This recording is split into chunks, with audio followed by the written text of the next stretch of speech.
Salut tout le monde, c'est Simon, je vous retrouve pour une vidéo comme promis, on part du côté de l'Italie et de la Serie A. Toujours pareil, 200 petits likes pour avoir la prochaine journée, je l'ai pas dit aussi pour la Bundesliga, mais ça sera aussi le cas.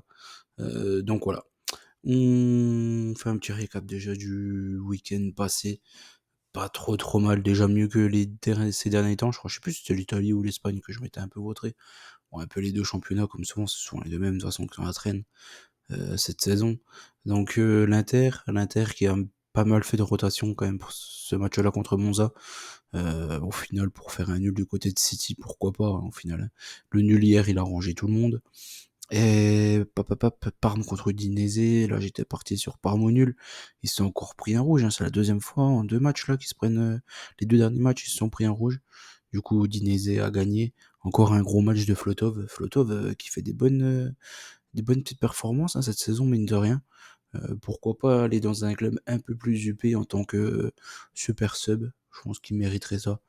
Pour ce qu'il fait actuellement, c'est plutôt pas mal. Bologne, pour commencer, c'était le match du vendredi soir, du coup a bien fait un nul. Ils avaient fait 2-2 et pas 1-1. La Juve, pareil, là, ils ont fait un non-match contre Empoli, décevant. Franchement, ils ont pas fait tant tourner que ça, hein. Ils ont fait les rotations assez tôt dans le match, vers la 60e, je crois, un truc comme ça. Ça a pas du tout arrangé cette équipe-là, ils étaient de plus en plus mauvais, je trouve, plus au fil du match. Il y a même Empoli qui a eu les plus grosses occasions en fin de match. La Juve, c'était pas dedans, clairement, sur ce match-là. Le Milan a écrasé Venezia. Ça, là-dessus, il n'y a pas eu de soucis. 4-0. Ils les ont vraiment atomisés. Le Genoa contre la Roma, j'étais parti sur un over 1,5. Il y a eu over 1,5, mais dans les arrêts de jeu, le Genoa a égalisé contre les Romains. D'ailleurs, les Romains, c'était la contre-perf de trop. Il y a eu Daniel De Rossi qui s'est fait éjecter hier ou avant-hier, je sais plus. En tout cas, toujours est-il qu'il y a eu un changement de coach du côté de la Roma. C'est un Croate, là, je sais plus comment il s'appelle, qui a repris. Qui a entraîné le Hellas, le Torino aussi, je crois, il me semble, ces dernières années. Donc voilà, pour la Roma qui a un bel effectif, franchement, ils méritent de se reprendre en main parce qu'ils ont vraiment un bel effectif cette saison. L'Atalanta contre la Fio, j'étais parti sur un over, bien évidemment, il est passé tranquillou sur ce match-là, 3-2. Je crois qu'il y avait même 3-2 à la mi-temps, si je dis pas de bêtises. Le Torino contre Lecce, c'était la douille. La cote, elle faisait que de monter du Torino. C'était assez incompréhensible. Au final, c'est bien Lecce qui a dominé quasiment tout le match. Donc, ouais, ça a été peut-être là la surprise, mais a fait de couvrir ici. Le Napoli, j'avais aussi couvert, mais au final, ils ont vraiment écrasé Cagliari. Par Udinese, je suis déjà revenu. Et le Lazio contre le Ajax, j'ai préféré prendre un over que la Lazio, mais au final, les deux sont passés. Donc, il y avait tout à prendre aussi sur ce match-là. Allez hop, on part sur la cinquième journée de Serie A. Beaucoup de matchs pourris, franchement, ça fait pas plaisir du tout. Il y a un gros Inter contre Milan. Le derby de Milan, pareil. Si Fonseca fait une contre-performance ici, il sera éjecté. Et puis c'est à peu près tout, hein. Il y a Fiolazzo peut-être. Et la Juve contre Naples, en général, ça accouche pas souvent de très très bons matchs entre la Juve et Naples. Donc à voir. Cette saison, il y a quand même Conte enfin le Napoli qui revient plutôt bien. Et de l'autre côté, t'as Mota qui fait une bonne saison, un beau début de saison avec la Juve. Ça peut être un match sympa quand même cette saison, ce Juve-Napoli.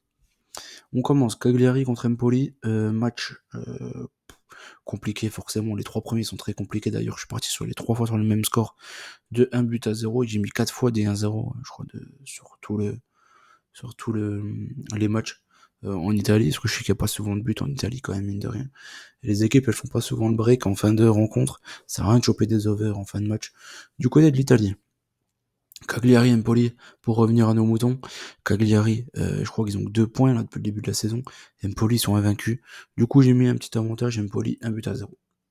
Le Hellas contre le Torino, pareil, le Hellas qui a fait des bonnes performances, notamment contre le Napoli, mais le Torino, ils sont toujours chiants à jouer. Une équipe très très difficile à bouger. Je suis reparti encore une fois sur un but à 0 pour le Taureau. Venezia contre le Genoa. Les Genoans qui sont un peu, enfin, sur courant alternatif, c'est un peu compliqué euh, à trouver leur résultat depuis le début de la saison. Et Venezia, franchement, eux, ils sont tout le temps nuls, tout le temps. Donc j'ai reparti encore une fois sur 1 but à 0 pour le Genoa. La Juve contre Naples. Je pense que les Napolitains ont de quoi embêter cette équipe de la Juve. Surtout que eux, ils ont pas joué en milieu de semaine. Donc je suis parti sur un nul entre la Juve et le Napoli. Un but partout. Lecce contre Parme, c'est le dernier, il me semble, de 1-0 que j'ai mis. Ah non, il y en a encore un autre. 3, 4, 5, j'en ai mis 5 en 10 matchs. Ouais, je vois pas beaucoup d'over dans cette journée de Serie A. Lecce contre Parme. Là, je suis parti sur un petit avantage local. Je pense que Lecce a les capacités de faire un bon match à domicile contre Parme, même si Parme, avec eux, il y a pas mal de buts depuis le début de la saison. J'ai pris un peu les choses en inverse ici. À l'inverse, j'ai parti sur une victoire seulement 1-0 de Lecce. La Fio contre la Lazio, ça peut être un match sympa, même si la Lazio, je suis pas fan. La Fio, j'aime plutôt bien. Ici, je pense qu'il devrait pouvoir faire quelque chose de bien, la Fio, sur ce match-là. Après, ils nous déçoivent depuis le début de la saison, donc c'est plutôt compliqué quand même. Mais j'ai fait confiance à la Fio, à Florence, comme ça, une petite victoire de but de 1 contre la Lazio. Monza contre Bologne, c'est le dernier 1-0 du coup que j'ai pris.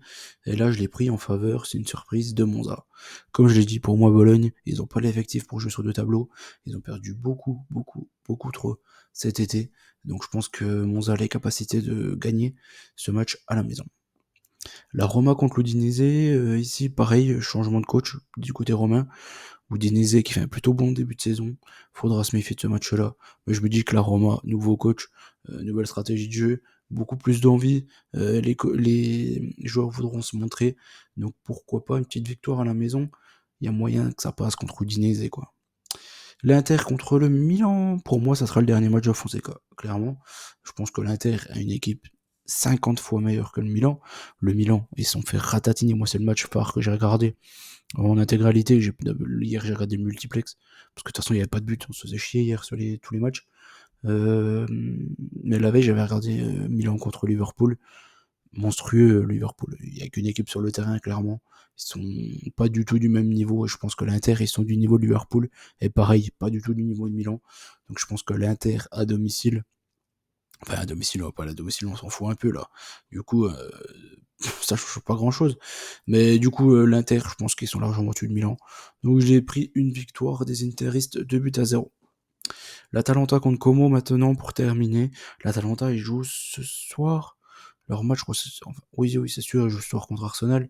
Donc, match quand même chaud à voir ici. S'il y a des blessures, des fatigues, je sais pas. Pour moi, Como, ils sont pas bons. Donc, je pense quand même que l'Atalanta devrait réussir à s'imposer sur ce match-là. J'ai pris qu'un seul nul en Italie, ça fait peut-être peu. Mais voilà. Dans la globalité, voilà ce que je vois pour ce week-end en Italie. Je souhaite bonne chance à tous. N'oubliez pas qu'on gagne, on perd ensemble, bien évidemment. Et je vous dis, pour le reste des vidéos. Et puis bonne chance à tous pour ce week-end, tout simplement. Allez, ciao tout le monde.